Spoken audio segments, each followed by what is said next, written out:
মশলার ব্যবহার একটু অন্যরকমভাবে করলেই ডিম কষার স্বাদ কিন্তু একদম অন্যরকম হয়ে যায়। নমস্কার বন্ধুরা, শুক্লার পাঁচমিশাইতে সবাইকে স্বাগত জানিয়ে আজ আবার একটি রেসিপি আপনাদের কাছে শেয়ার করছি। ডিম কষা তো অনেকভাবেই বানিয়ে থাকেন, তো একবার মশলার ব্যবহারটা একটু অন্যরকমভাবে করে দেখুন, ডিম কষার স্বাদ কিন্তু একদম পাল্টে যাবে। গরম গরম ভাত, রুটি, লুচি, পরোটা, পোলাও, ফ্রাইড রাইস সবটাতে কিন্তু খেতে খুব ভালো লাগবে। যে সকল বন্ধুরা রোজ আমার রেসিপিগুলো দেখছেন, আপনাদেরকে অসংখ্য ধন্যবাদ, অনেক ভালোবাসা। আপনারা আমার সঙ্গে থাকবেন। তাহলে চলুন আমি রেসিপিটা শুরু করি। বন্ধুরা, আমি এখানে 4টে সেদ্ধ ডিম নিয়েছি। এবার ডিমগুলোর গায়ে আমি একটু করে কাট লাগিয়ে দিচ্ছি।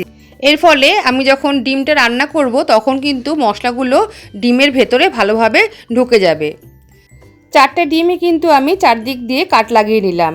এবার ডিমের মধ্যে খুব সামান্য একটুখানি নুন দিয়ে দিলাম, আর দিয়ে দেবো এবার সামান্য একটু হলুদ। নুন আর হলুদ মাখিয়ে ডিমগুলো আমি ভেজে নেব। ডিমের গায়ে নুন হলুদ মাখিয়ে আর এইভাবে যদি কাট লাগিয়ে নেওয়া যায় তাহলে ডিম ভাজার সময় কিন্তু ডিমগুলো ফুটবেও না, আর ডিমের গায়ে কিন্তু সুন্দর একটা কালার চলে আসবে। কড়াইতে আমি বেশ কিছুটা পরিমাণ তেল দিয়ে দিলাম।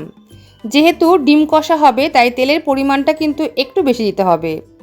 এবার তেল গরম হয়ে গেলে গ্যাসের ফ্লেমটা একদম কম করে দিয়ে ডিমগুলো আমি উল্টে পাল্টে ভেজে নেব। রেসিপিটা দেখে যদি আপনাদের ভালো লাগে অবশ্যই লাইক, কমেন্ট, শেয়ার করবেন, আর চ্যানেলটি সাবস্ক্রাইব করে আমার পাশে থাকবেন। পাশে থাকা বেল বাটনটা অবশ্যই ক্লিক করবেন, সঙ্গে অল বাটনটাও ক্লিক করে দেবেন। তাহলে যখন নতুন কোনো রেসিপি আমি আপলোড করব সবার আগে আপনার কাছে নোটিফিকেশান পৌঁছে যাবে। আর বন্ধুরা, এখন একটা হাইপ অপশান আসছে, প্লিজ কাইন্ডলি একটা হাইপ করে দেবেন। এবার ডিম ভাজা তেলের মধ্যে আমি প্রথমে ফোড়ন দিয়ে দেবো কিছুটা গোটা গরম মশলা। এখানে দিয়েছি দারচিনি, লবঙ্গ আর এলাচ। এবার দিয়ে দিলাম 1/4 টিস্পুন মতো গোটা সাদা জিরে। কয়েক সেকেন্ড একটু নাড়াচাড়া করে নিলাম। যখন ফোড়ন থেকে সুন্দর একটা গন্ধ বেরোবে তখন আমি দিয়ে দেবো এর মধ্যে 2টো মিডিয়াম সাইজের পেঁয়াজ কুচি। পেঁয়াজ কুচি দিয়ে ভালো মতো একটু ভাজা ভাজা করে নেব।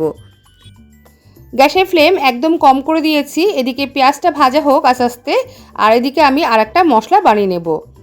এই জন্য আমি একটা মিক্সিং জার নিয়ে নিয়েছি। এবার মিক্সিং জারের মধ্যে দিয়ে দেবো প্রথমে 3টে কাঁচা লঙ্কা, দিয়ে দেবো 7 থেকে 8 কোয়া রসুন আর 1 ইঞ্চি মতো আদা টুকরো করে। লঙ্কার পরিমাণটা কিন্তু আপনারা নিজেদের মতো করে দেবেন। এবার দিয়ে দেবো এখানে 2টো কাশ্মীরি লঙ্কা। এখানে কাশ্মীরি শুকনো লঙ্কা 2টো আমি আগে জলে ভিজিয়ে রেখেছিলাম, এবার মিক্সিং জারে দিয়ে দেবো। এবার দিয়ে দিলাম একটা বড় সাইজের টমেটো টুকরো করে। এবার ভালো করে একটা পেস্ট বানিয়ে নেব। দেখুন পেস্টটা আমার সুন্দর করে তৈরি হয়ে গেছে। কাশ্মীরি লঙ্কা দেওয়ার ফলে কিন্তু কালারটাও খুব সুন্দর এসেছে। এদিকে পেঁয়াজটাও কিন্তু বেশ সুন্দরভাবে নরম হয়ে গেছে। এবার আমি মশলার যে পেস্টটা তৈরি করে নিয়েছি সেই পেস্টটা এর মধ্যে ঢেলে দেব। বন্ধুরা, আমি এখানে কাশ্মীরি লঙ্কা মানে শুকনো লঙ্কা ব্যবহার করেছি। আপনাদের কাছে কাশ্মীরি শুকনো লঙ্কা না থাকলে কিন্তু এখানে কাশ্মীরি যে লঙ্কার গুঁড়ো পাওয়া যায় সেটাও কিন্তু এখানে ব্যবহার করতে পারেন।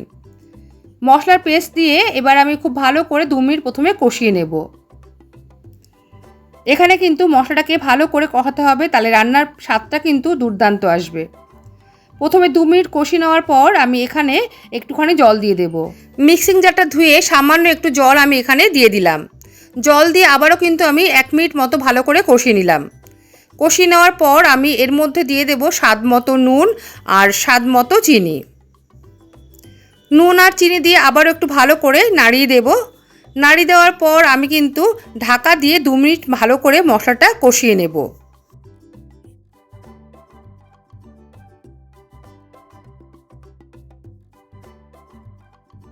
গ্যাসের ফ্লেমটা একদম কম করে রেখে 2 মিনিটের জন্য আমি ঢাকা দিয়ে দিলাম। এদিকে আগে থেকে আমি একটা মশলা বানিয়ে রেখেছিলাম, সেটা আপনাদের দেখাই। সেই জন্য এখানে আমি নিয়েছিলাম 1/2 টিস্পুন মতো গোটা ধনে, 1/2 টিস্পুন মতো নিয়েছিলাম সাদা জিরে, আর 1/2 টিস্পুনের থেকে কম একটু গোটা গোলমরিচ নিয়ে এবার আমি ভালো মতো নাড়াচাড়া করে ড্রাই রোস্ট করে নেব। এই 3টে গোটা মশলা ভালো করে ড্রাই রোস্ট হয়ে গেলে আমি গ্যাসের ফ্লেম অফ করে দেব। গ্যাসের ফ্লেম অফ করে দিয়ে আমি এখানে দিয়ে দেব 1/4 টিস্পুন মতো মৌরি। গ্যাসের ফ্লেম কিন্তু এখন বন্ধ করাই আছে। মৌরি দিয়ে কিছুক্ষণ নাড়াচাড়া করে নিয়ে এবার আমি নামিয়ে ভালো করে গুঁড়ো করে নেব। এদিকে প্রায় 2 মিনিট হয়ে গেছে। দেখুন মশলা কিন্তু ভালো মতো কষানো হয়ে গেছে, তেল ছাড়তে শুরু করেছে। এবার আমি আবারও একটু ভালো করে নাড়িয়ে দিলাম। নাড়িয়ে দেওয়ার পর আমি এর মধ্যে দিয়ে দেবো আগে থেকে ভেজে রাখা ডিমগুলো। ডিম দিয়ে আবারও একটু আমি ভালো করে নাড়িয়ে দেব। ভালো করে নাড়িয়ে দেওয়ার পর আমি এর মধ্যে দিয়ে দেব পরিমাণ মতো গরম জল। যেহেতু ডিম কষা হচ্ছে সেই জন্য কিন্তু এখানে জলের পরিমাণটা কমই দিতে হবে। আর আপনারা যদি ঝোলের পরিমাণটা একটু বেশি চান তাহলে জলের পরিমাণটা কিন্তু একটু বাড়িয়ে দেবেন। আমি এখানে দেখুন 1 কাপ মতো গরম জল ব্যবহার করলাম। জল দিয়ে একটুখানি আমি নাড়িয়ে দিলাম। নাড়িয়ে দিয়ে এবার আমি ঢাকা দিয়ে 2 মিনিটের জন্য আবার রান্নাটা হতে দেব। এর ফলে মশলাগুলো কিন্তু ডিমের মধ্যে ভালোভাবে ঢুকে যাবে।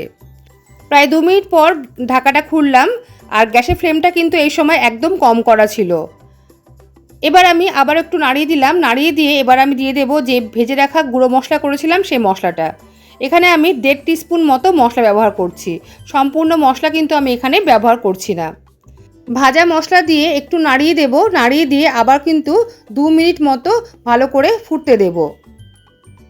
গ্যাসের ফ্লেমটা কম করে রেখে আমি 2 মিনিট মতো আবারও ভালো করে ফুটিয়ে নেব। রান্নাটা কিন্তু আমার একদম তৈরি হয়ে গেছে। এবার আমি গ্যাসের ফ্লেম অফ করে দিয়ে নামিয়ে দেব।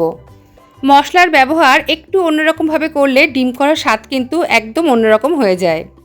বন্ধুরা, তৈরি হয়ে গেছে দারুণ স্বাদের ডিম কষা। এই রকমভাবে ডিম কষা তৈরি করে আপনারা গরম গরম ভাতের সাথে, রুটি, লুচি, পরোটা, ফ্রাইড রাইস, পোলাওয়ের সাথে কিন্তু খুব ভালোভাবে খেতে পারবেন। বন্ধুরা, আপনারা অবশ্যই কিন্তু একটা লাইক কমেন্ট করবেন, তাহলে আমার এই রেসিপিটা আরও অন্য বন্ধুরাও কিন্তু দেখার সুযোগ পাবে। তাহলে বন্ধুরা, আজ এই পর্যন্তই। আসবো আবার অন্য কোনো রেসিপি নিয়ে। সবাই ভালো থাকবেন, সুস্থ থাকবেন। সবাইকে আজকের মতো টাটা।